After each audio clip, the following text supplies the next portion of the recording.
Hello, and today I'm going to be going ahead and showing how we can structure our assignments within Google Classroom in order to have the SB 98 virtual learning standards in compliance as we are transitioning into virtual learning. So, if we are reflecting on the virtual learning standards, we ultimately know that those are in place in order to support our students' academic progress and ultimately to follow those virtual standards of SB 98. I'm going to show you how to structure your learning management system within Google Classroom in order to document participation and engagement of students throughout the use of posted assignments. And so, our why behind this, obviously, if we're looking at some specified standards, we know that it is necessary and we are required to have daily live interaction with our students, whether that's through live instruction and or asynchronous opportunities for assignments and tasks.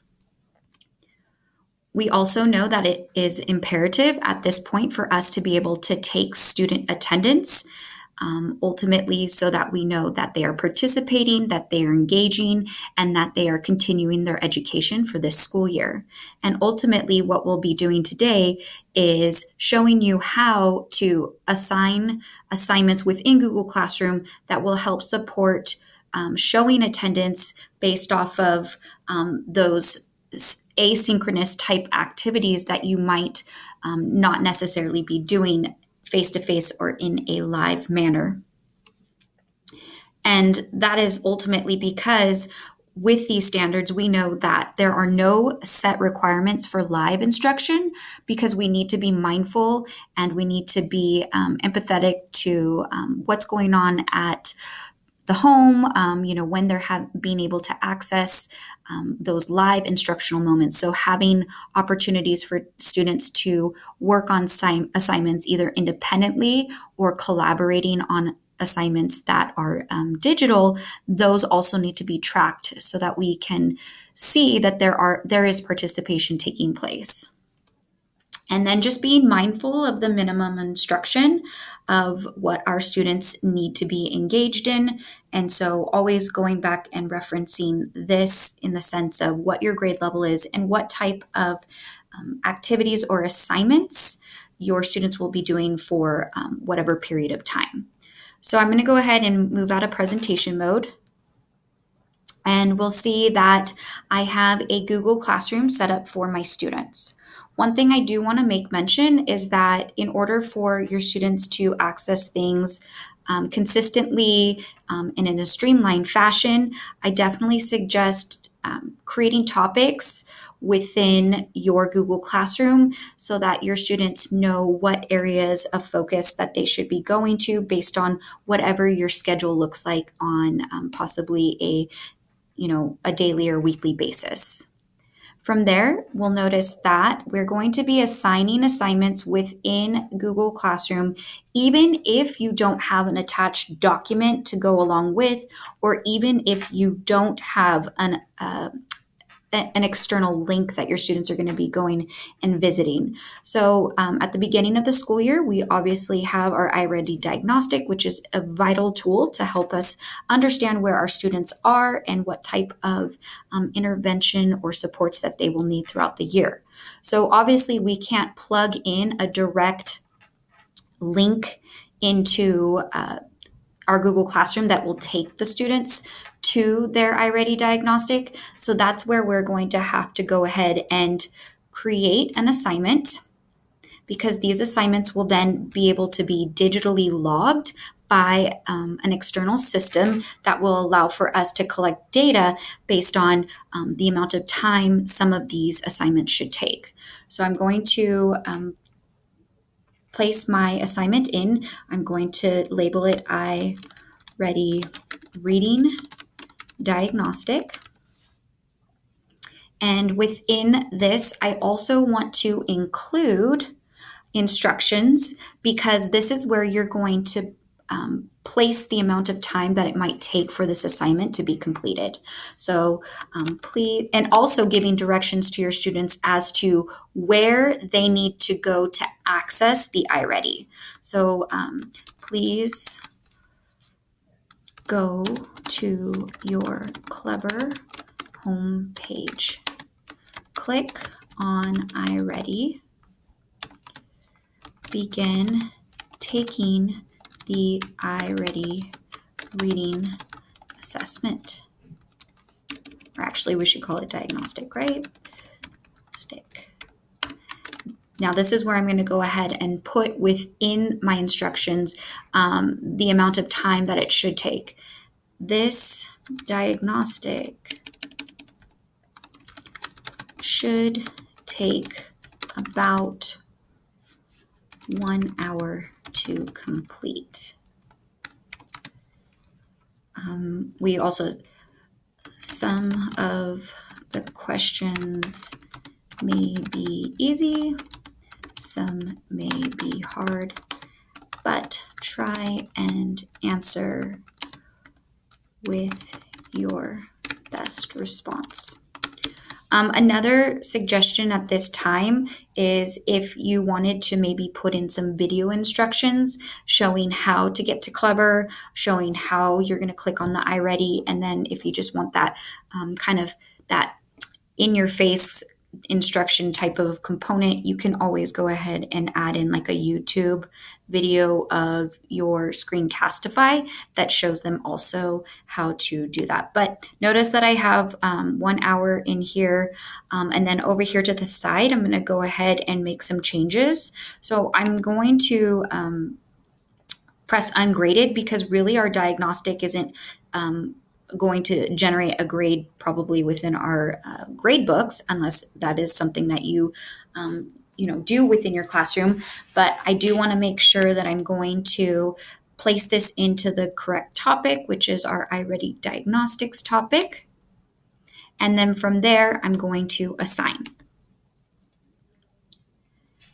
So that being said, when these students have this assignment that is posted to them, we're going to want to make sure, and this is probably something you'll want to verbalize with your students at the beginning of the school year, even though this is not necessarily a graded assignment, it doesn't have something that they're interacting with on a Google Doc, but we need to let them know that once they've completed their iReady diagnostic, they need to come back to this Google Classroom assignment and turn it in, because this is where you're going to be able to log the participation and engagement of your students in one nice place. Let's go ahead and look at maybe structuring another assignment. So now we're actually within the school year, and we're going to ask for our students to go ahead and participate in reading a Newsella article. So obviously all of your articles within Clever, the Clever Hub and Newsella will generate to your students in that manner. But in order for us to track participation and engagement, we need to make sure that we're still including this assignment within Google Classroom. So if I had a class, I could definitely go ahead and create an assignment within Google Classroom. At this time, I don't have any classes. So you'll want to do that so it shows up, but you'll also want that second backup of an assignment within Google Classroom. So I'm going to go ahead and head over to create an assignment. And we're going to call this close reading Newsella article. And we could even put the title up here so that they know specifically what they're doing.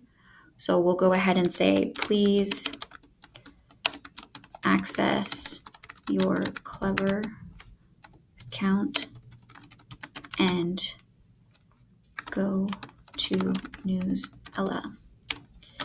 In your Newsella binder, you will see the article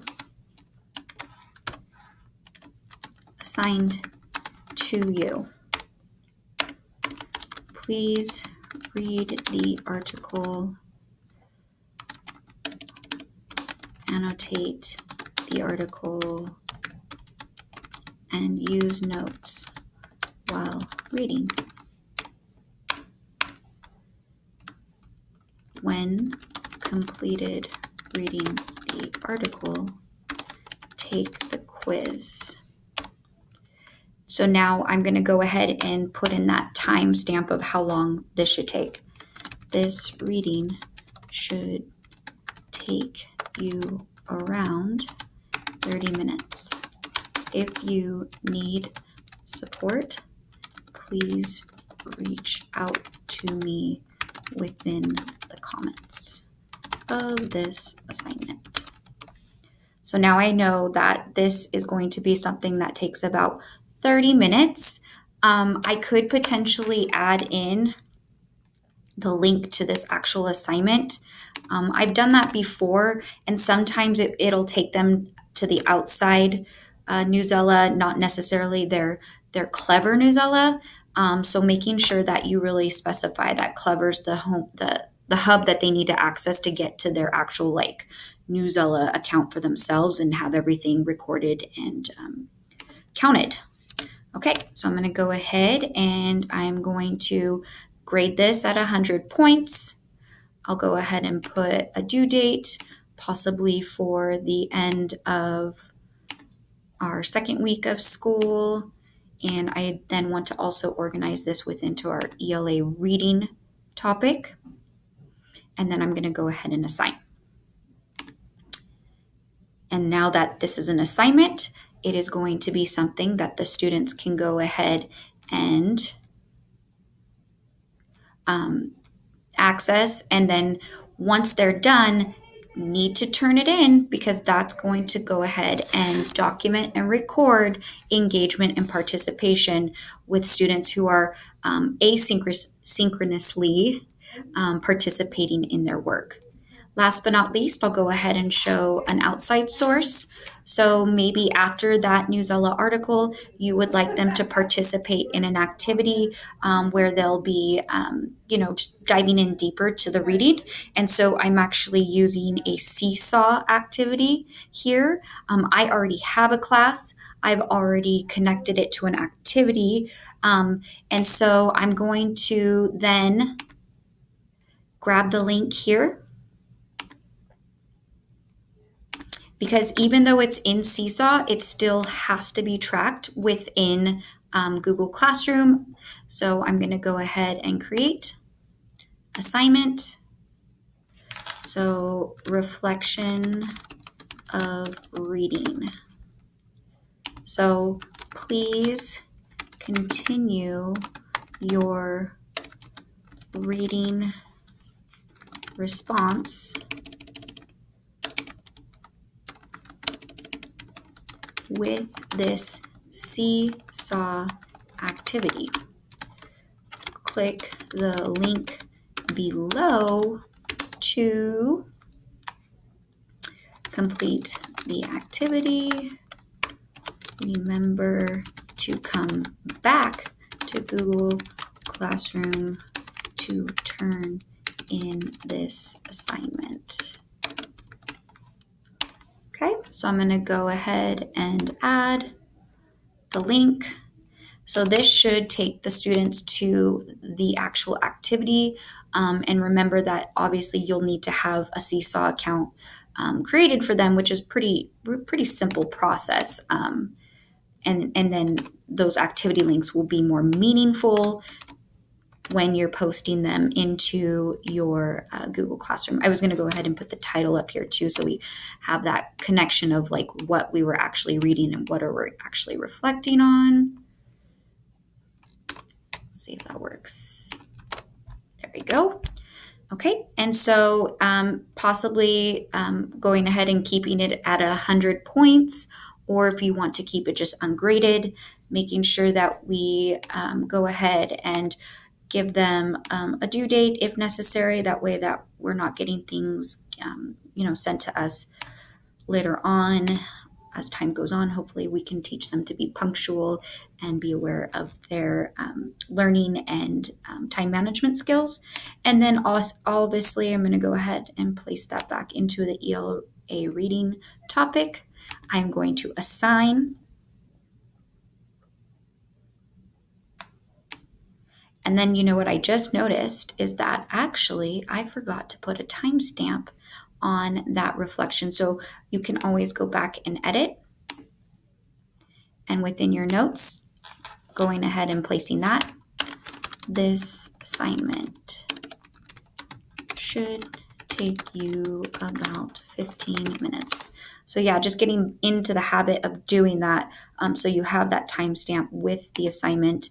And then lastly, you'll see that you have 2 different assignments in here. And I'm going to go ahead and put the close reading above. Did that work? There we go.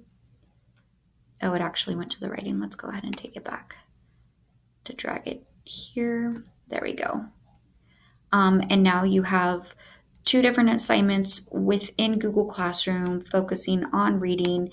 And you'll also notice that each of them have the opportunity to be turned in so that you're tracking that participation and engagement with your students. Again, if you have any questions or need any support, please feel free to email me and have a great day.